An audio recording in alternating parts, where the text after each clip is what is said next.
It was January 2019 when I was on my way to Charleston, South Carolina for a mini vacay with my best friend of 10 years in the passenger seat. I had planned this trip to show her just how incredibly proud I was of her for completing 2.5 intense years of physician's assistant schooling to become a PA after an already challenging pre-PA program. Her mother and sister were passed out in the back seat, so naturally we were deep in conversation.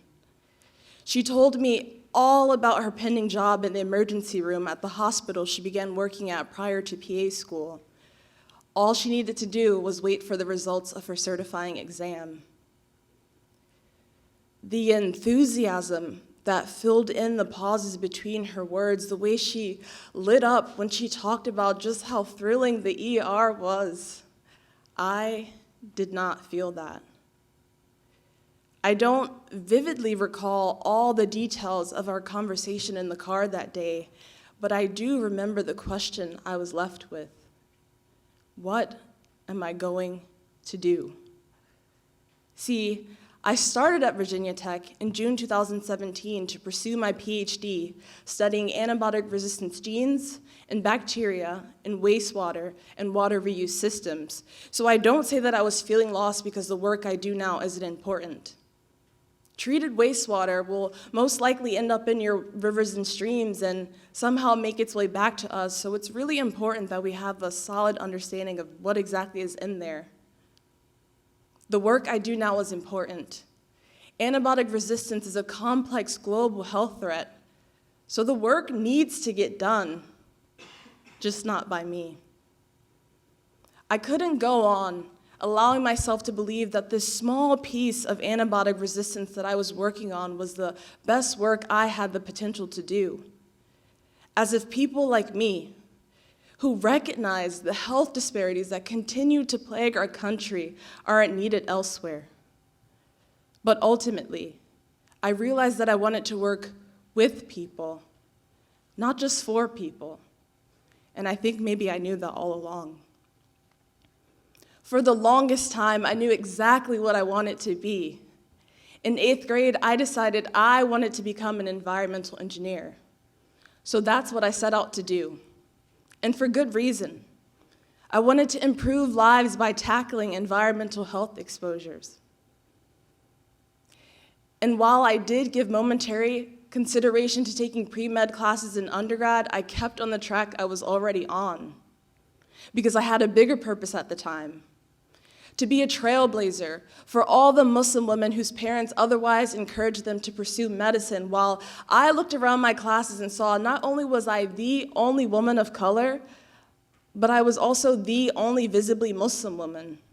And y'all, I went to North Carolina State University. And for all those reasons, I kept going, even when I didn't quite feel connected to what I was learning at the time. I kept going.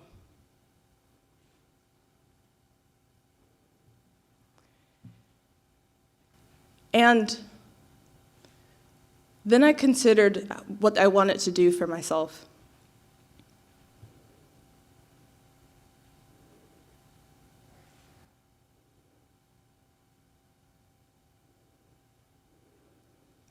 I thought about the conversations that I had with my friends.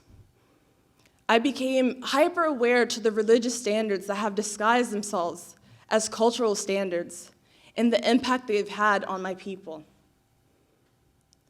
My mother told me that no one should go up there but my husband in regard to a conversation that I had with one of my friends about how I found menstrual cups to be more sustainable and less toxic than your standard menstrual pads.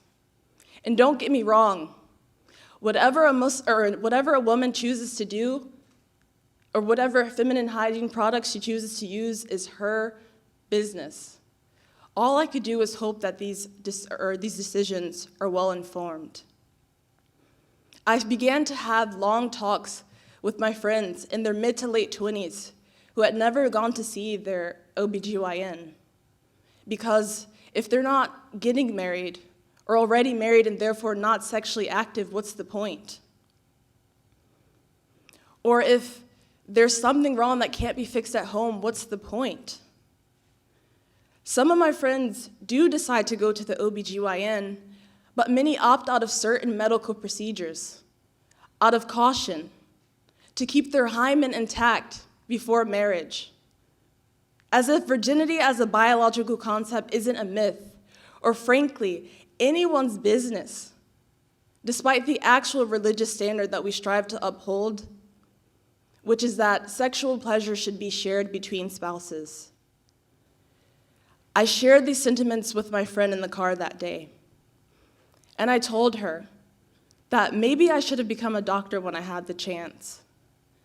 And while she encouraged me to do it, the only thoughts that I had running through my mind was, I'm already 24 years old with an engineering degree, pursuing another engineering degree, no pre-med classes or experience. It's too late. Finally, she landed on, well, why don't you consider becoming a PA? No. I couldn't follow behind my best friend. I mean, were we not all expected to follow our own unique paths? But once the idea landed, it stuck, and I couldn't shake it. The idea of a shorter PA program gave me an out, a somewhat solid plan, because I would have to explain to my husband that I wanted to discontinue my PhD program and start from scratch, after he too had left the life that he had always known in North Carolina for me. I would have to explain to my advisors who had already invested so much time, energy, and resources in me. I would have to explain to my colleagues and hope that I didn't confirm any suspicions they may have had about my ability to earn the same degree as them. And I couldn't help but to think about the person who would actually continue in engineering, but didn't receive the National Science Foundation Research Fellowship because of me. After a bit of browsing to explore my options, I desperately had to clear my mind because our PhD qualifying examinations were starting in just a few days and I needed to pass. Because one, I hadn't entirely made up my mind, but two, at the very least, I could prove to myself that I was qualified to pursue a PhD before I completely abandoned ship.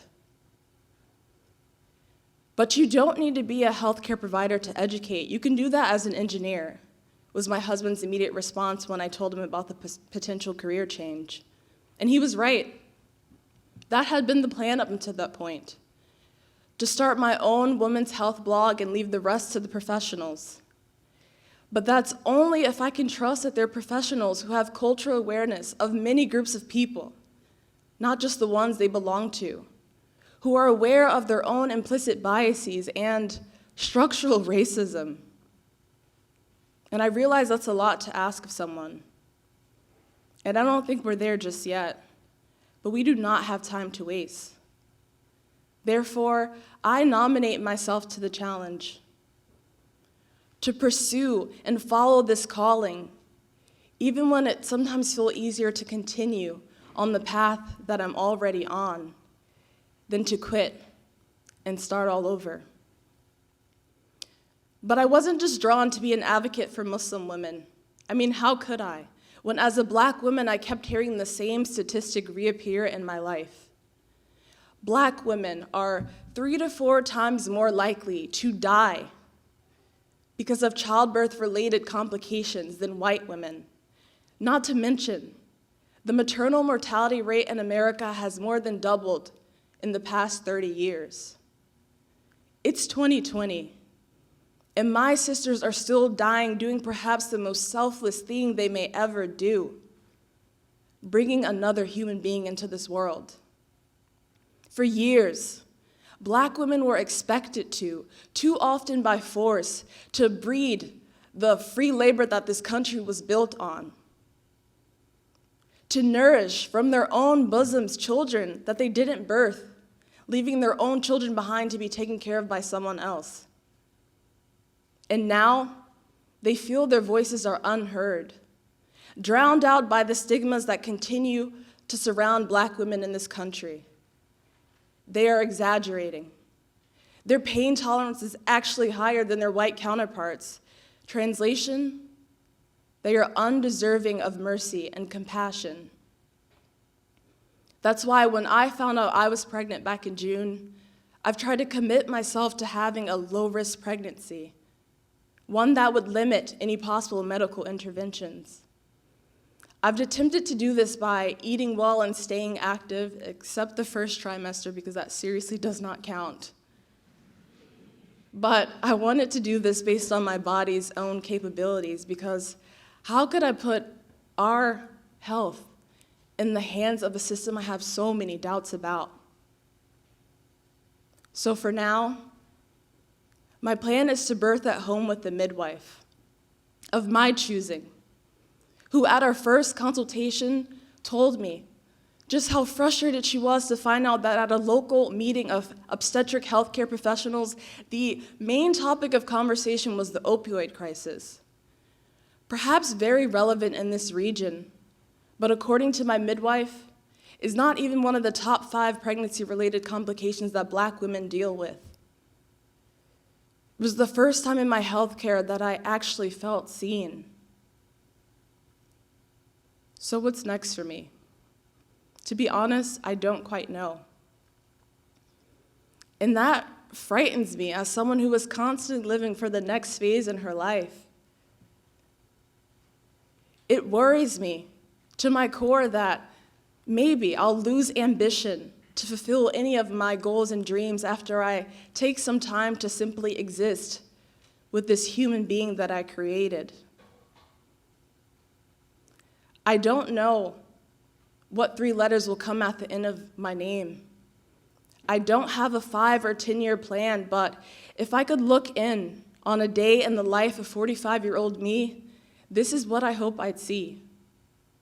A woman sitting across from me, with hope filling her eyes, leaving no more room for despair, as I assure her that I see her, that what she is experiencing is just a small piece of this journey we called life, and together, we can get through anything. Thank you.